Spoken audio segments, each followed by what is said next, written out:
Buenos días y bienvenidos a las entrevistas en Religión Digital. Hoy nos acompaña Francisco Garí, que es delegado para las comunicaciones. El nombre es muy amplio, pero ahora nos lo dirá él más, de la Orden de Malta. Muy buenos días, Francisco. Buenos días, Jesús. ¿Qué es la Orden de Malta?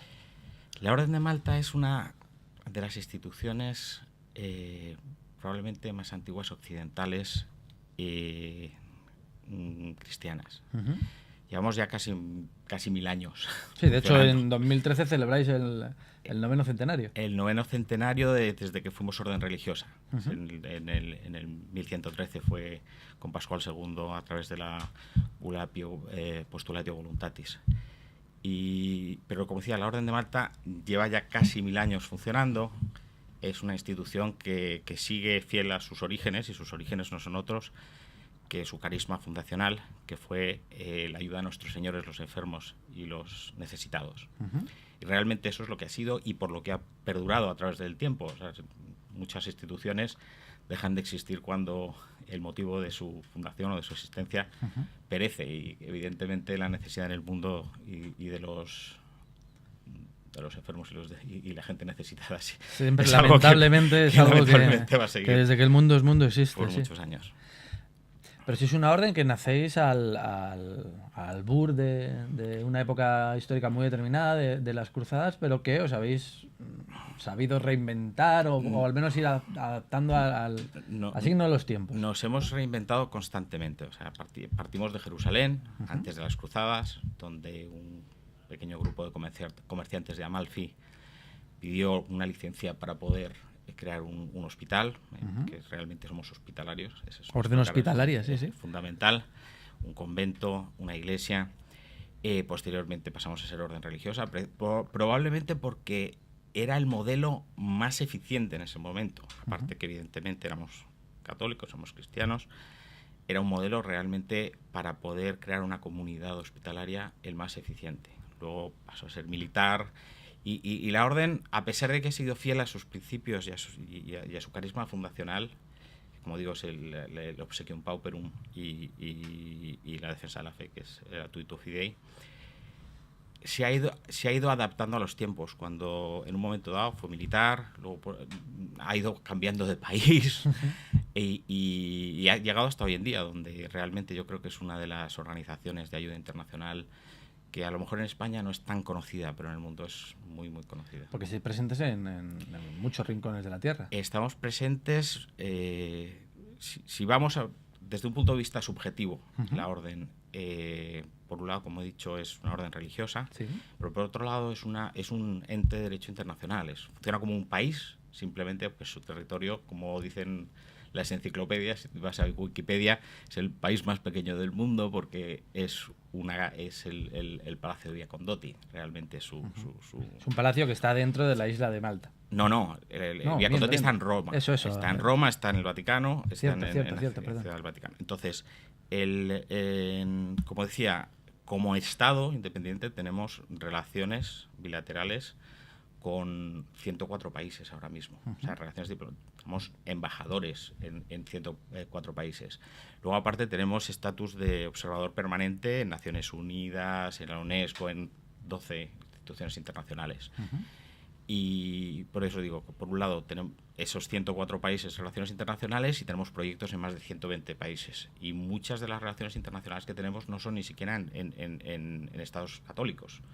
Simplemente que la orden, al querer ayudar a esas personas necesitadas, evidentemente están por todo el mundo. Intuyo que esos proyectos que tenéis son eminentemente hospitalarios. Son eminentemente hospitalarios, especialmente los internacionales. Están fundamentalmente enfocados a la sanidad, para poner ejemplos, cuando en Haití hay un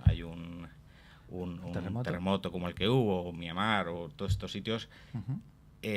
Actuamos, pero normalmente hemos actuado antes. O sea, una de las cosas que tiene buena la orden es que no esperamos a que ocurran estas desgracias, sino identificamos la necesidad en el mundo y muchas veces lo hacemos desde una forma muy sigilosa, porque hay muchos estados en el mundo que no quieren reconocer temas como que existe lepra en sus estados. Sí. Y entonces no dejan penetrar a Occidente en sus estados. Nosotros, a través de esas relaciones diplomáticas, porque sí que es cierto que en esas naciones, pues lo de que se establezcan relaciones internacionales bilaterales les gusta mucho porque de alguna manera pues les coloca en el mundo también. Les coloca en el mundo.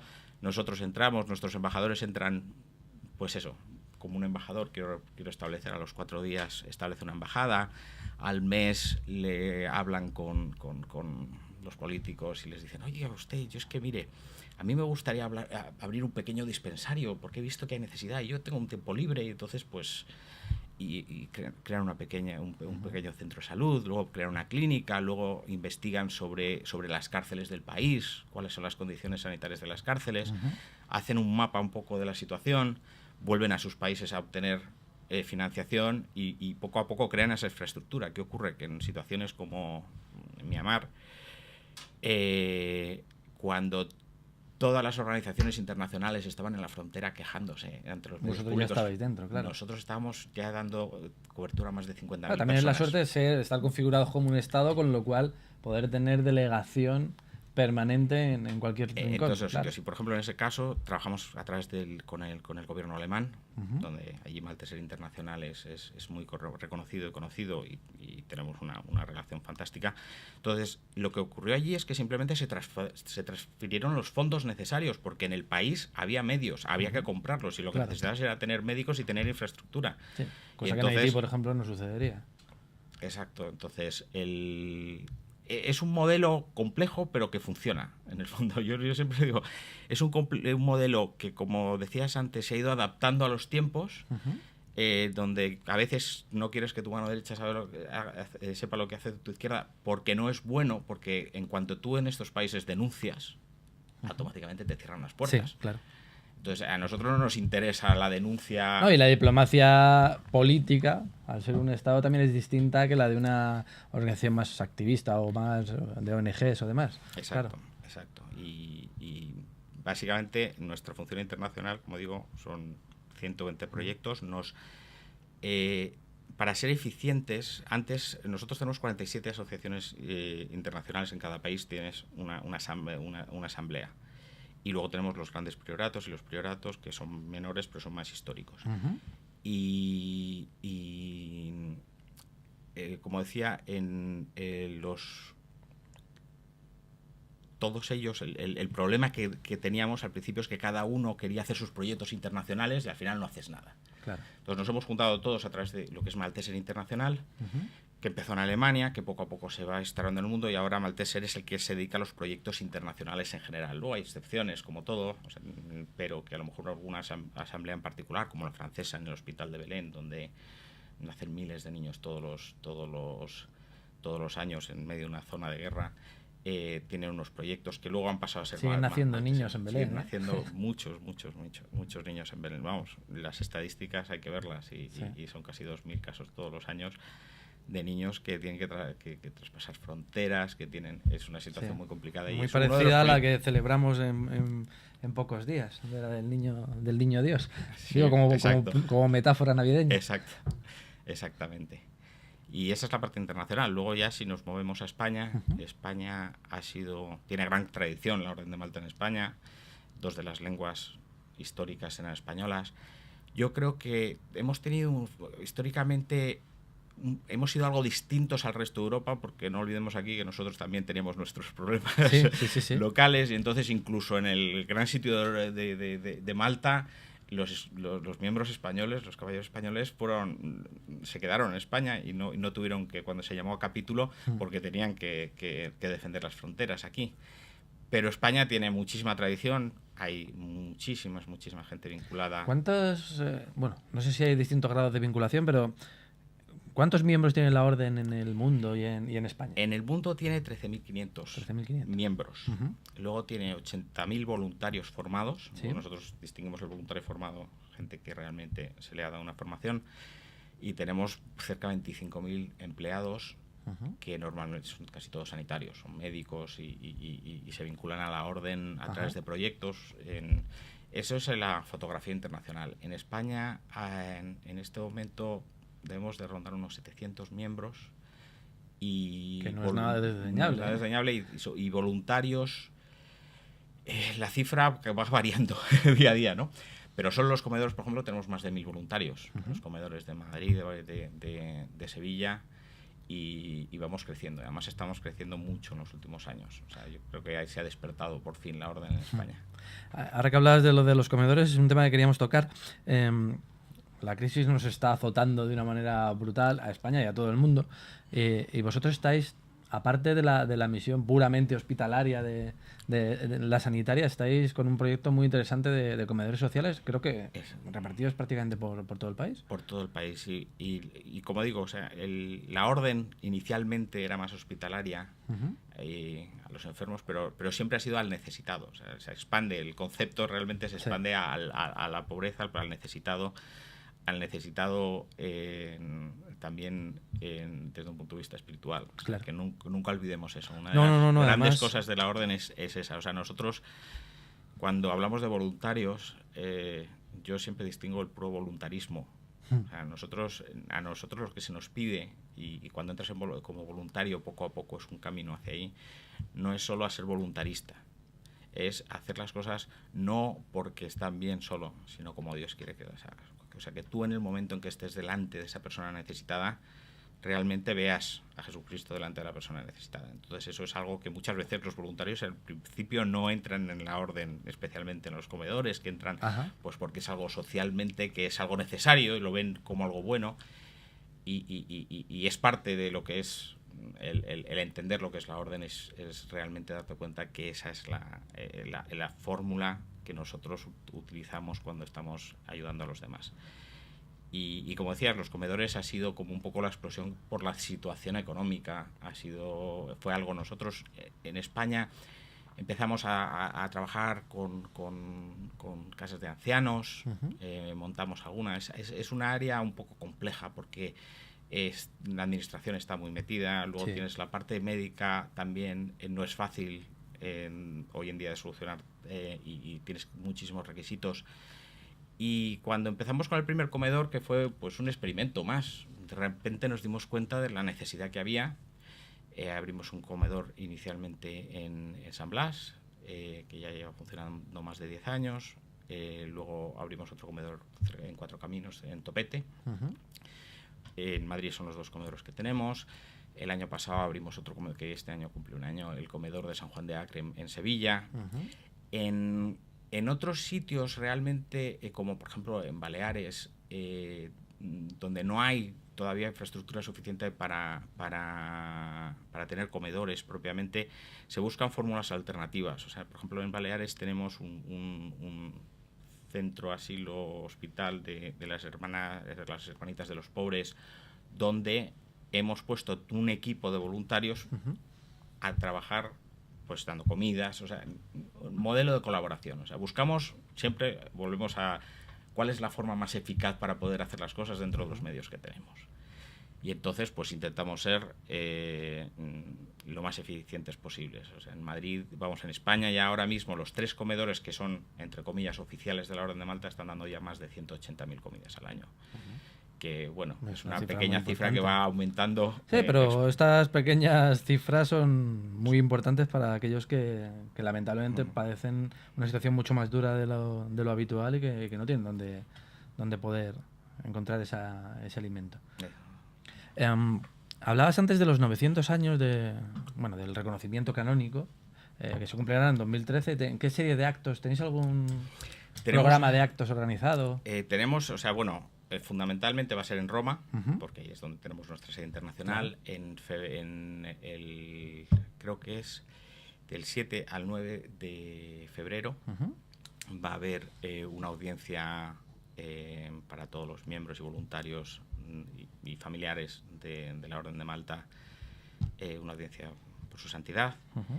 Y luego vamos a hacer un programa durante todo el año de distintos actos. Unos como puedan ser alguna misa televisada, una misa oficial de lo que es la organización, y actos culturales para que se sepa lo que es la Orden de Malta. O sea, no olvidemos que la Orden de Malta también desde un punto de vista histórico tiene esa riqueza y tenemos gente muy... Sí, es más antigua que la gran mayoría, prácticamente que todos los países del mundo. Sí, y tenemos gente porque tiene grandes conocimientos de lo que es la historia de la orden y es algo que atrae también el aspecto histórico de la orden mucho, entonces vamos a hacer a través de...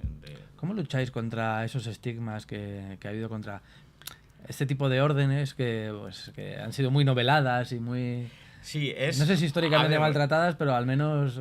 Yo creo que hay mucho desconocimiento, realmente. O sea, la gente, pues al final se mueve mucho también por internet y suena todo como a los templarios. Sí, entonces hubo unas órdenes militares en su momento, muchas de ellas desaparecidas, vamos, prácticamente todas las internacionales desaparecidas, precisamente por lo que decía antes, porque su razón de ser era una razón de ser que se agotó. Entonces también hubo razones políticas en un momento determinado, ¿no? Pero la orden algunas veces se ha vinculado a esas leyendas, pero realmente cualquiera que se acerca a la orden se da cuenta de lo que es la orden. Y es que en la orden nosotros nos dedicamos a nuestros señores los enfermos, eso es lo que nos interesa. Y yo creo que la mejor manera es no reaccionar, es trabajar y enseñar lo que es la orden en el día a día. Y yo creo que todo voluntario de la orden y todo miembro de la orden realmente, más que estar dando excusas que no son necesarias, porque realmente no son necesarias, es enseñar con su actuación diaria lo que es un miembro de la Orden de Malta, lo que es un voluntario de la Orden de Malta. Y eso es lo que, si te vas a otros países, ese conocimiento existe. Y yo creo que aquí existirá. Yo creo que ahora nos estamos abriendo. Una de las pruebas es que ahora estamos aquí nosotros hablando, la oportunidad de donde gracias a vosotros os lo agradecemos muchísimo, nos permitís darnos a conocer un poco más. Y yo creo que al final también, no nos engañemos, las nuevas tecnologías nos están ayudando muchísimo. Claro. Porque antes no tenías la capacidad de llegar a miles y miles de personas. O sea, nosotros simplemente desde que empezamos con nuestras webs, con Facebook, pues ya dices, antes éramos un grupo pequeño, sí, exacto, te conocían 2.000, 3.000, ahora ya las visitas 60.000, 50.000, y yo creo que la gente realmente lo entiende. Y de hecho, yo siempre lo digo, o sea, hay gente que simplemente puede entrar por una web y ver lo que es esa imagen de la orden y simplemente se van con la imagen de esto está vinculado al catolicismo y es una orden religiosa, es una organización de ayuda, no me interesa y se van, pero ya se han ido con esa idea. Sí. Al final es eso, al final dice, ¿para qué tienes que buscar ocultismos que no existen realmente?